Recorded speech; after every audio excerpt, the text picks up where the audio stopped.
Bây giờ quen đấy sao ấy? Tê tê sướng vậy? Giờ sướng luôn.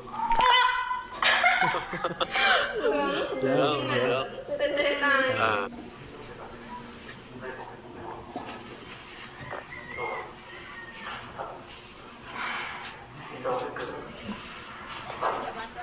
Nah, kuha na dagko tag 60. Terkap.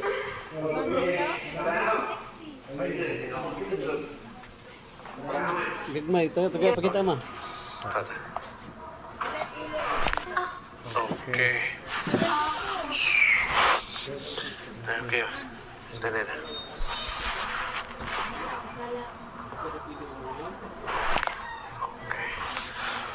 Rồi, ok thầy. Rồi. Nói rồi. Thảo ơi. Ok. Rồi. 100 din. So. 100 din. Ok.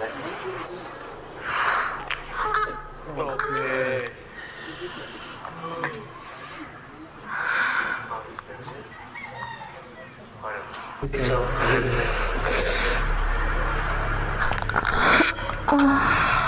Thế chưa? Thế chưa? Ok.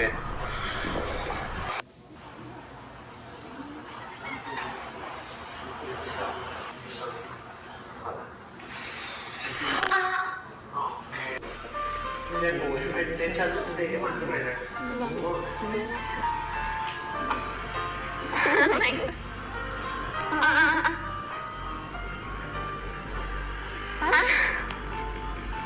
Buồn à? Có chúng nó xin đây hay không?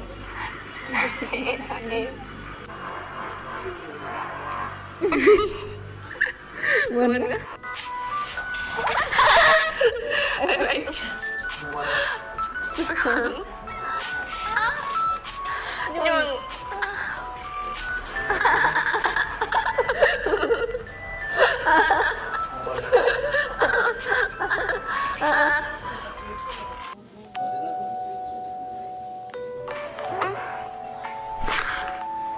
Ok.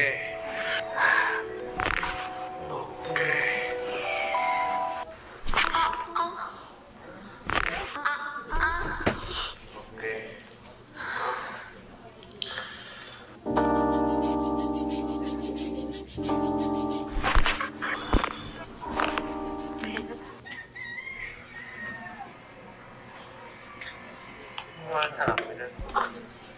Thả lỏng cái chân.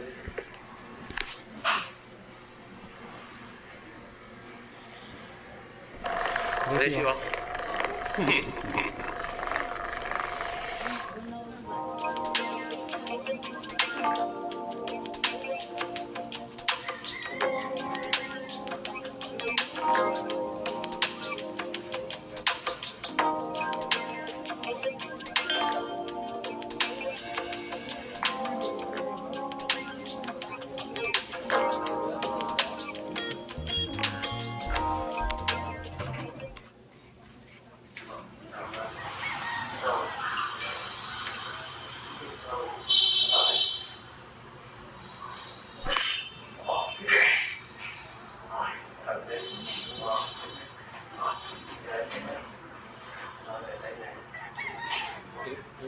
Agak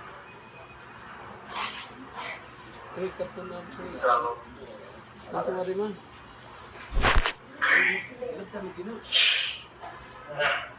Dễ chịu không? Thở ra. Rồi, đây này. Hít sâu ấy. Thở ra. Hít sâu. Rồi, nằm luôn.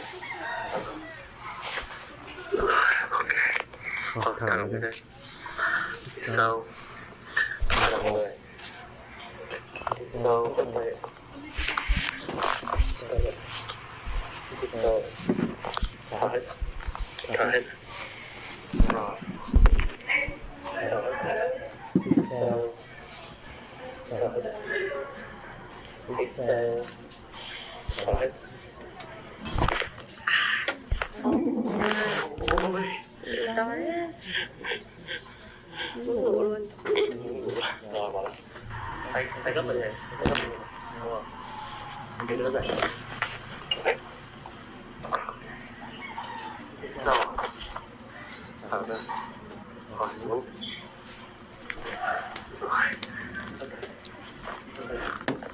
Thân thể hết cửa. Đi sau. Thở ra. Đi sau.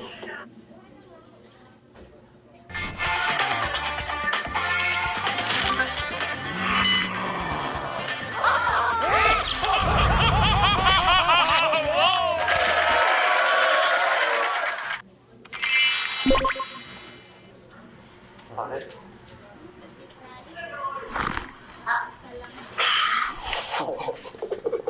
Không một phát. Rồi, bọn tay xuống. Bọn tay xuống. Rồi. Thở đẹp. Tích lên đi. Tích lên đi. Rồi, nước. Rồi.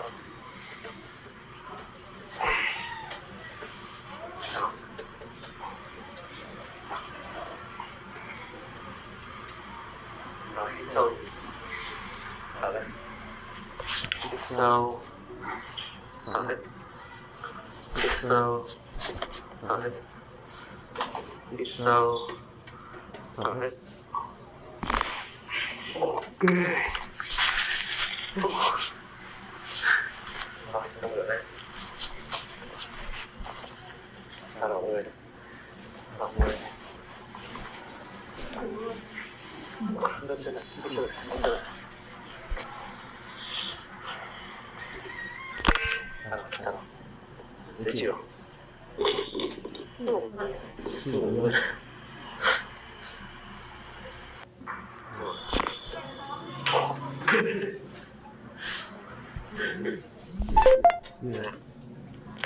Phê lắm. Thả lỏng lại, đi sâu. Đi vào trong thực hay nó là gì? Hay được. Rồi.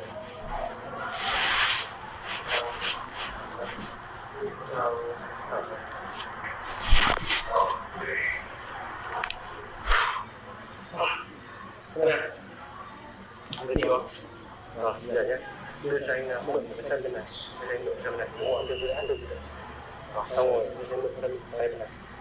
Đây bên này. Rồi, chân này.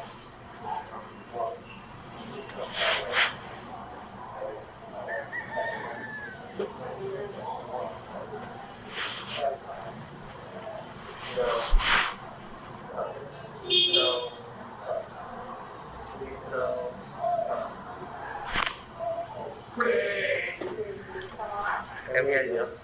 Ok, rồi. Đổi chân nhé. Đổi chân. Từ từ, tay này.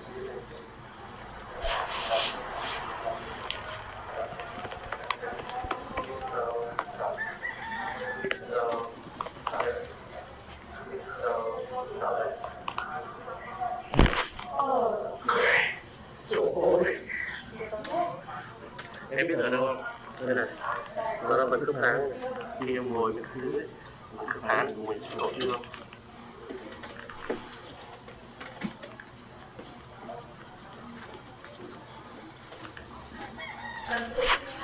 Rồi, hít sâu vào.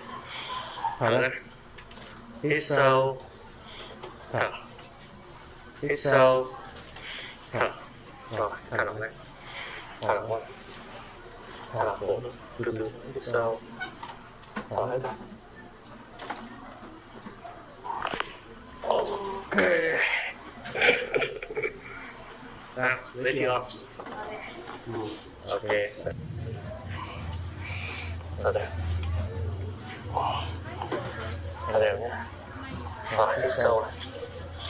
Thở đều, hít sâu này. Hít sâu này. Hít sâu này. Thở ra.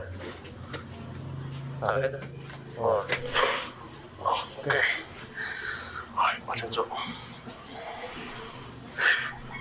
Giờ nó di chuyển như cái kẹo luôn. Rồi, hít sâu đi. Thở. Hít sâu. Thở. Hít sâu. Thở. Thở. Hít sâu. Thở ra. Hít sâu. Đúng rồi, hít sâu. Thở hết ra. Sâu. Thở ra. Sâu. Thở hết ra. Rồi, hít sâu.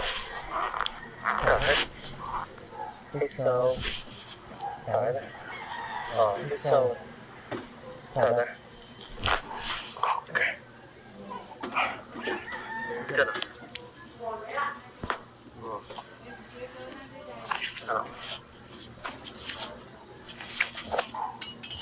Bí quốc cả tuần rồi.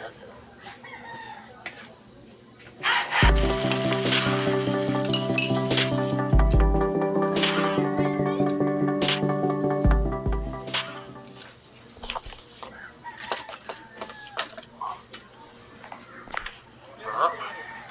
Chân nữa.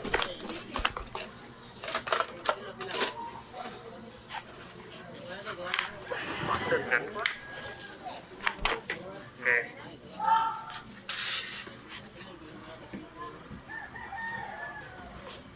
Bí quốc nhiều. Bộ chân này rất là mỏi. Đó. Thấy không? Mặt của em ấy, bây giờ đang lầy hết trong này rồi. Thì đầu tiên bây giờ mình sẽ can thiệp nắn chỉnh, hai nữa thì anh sẽ hướng dẫn em để ở nhà để làm một số cái vấn đề để khiến nó sẽ đỡ bị căng cơ hàm hơn. Anh kiểm tra.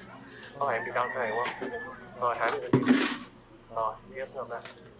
Đây này chỗ này của em. Rồi thái đi. Đau hết rồi đúng không? Ăn nhai có đau không? Nhai đau. Ok. Lệch mặt. Thở lỏng này. Hít sâu. Hít sâu. Thở ra.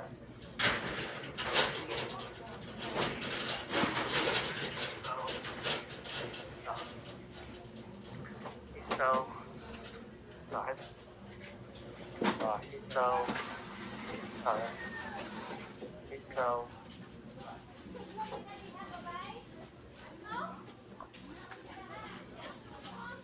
Rồi thở bên này. Hít sâu. Thở bên này. Hít sâu. Thở bên này. Ok.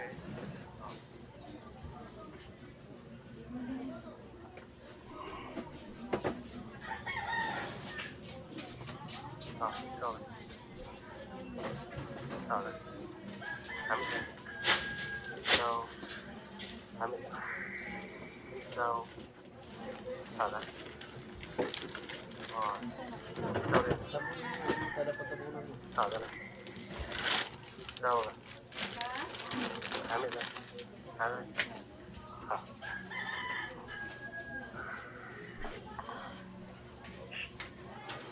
Rồi, thở lên đây.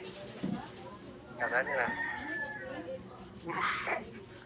Phê là như nào? Kiểu cảm giác nó đỡ lệch hơn. Ok.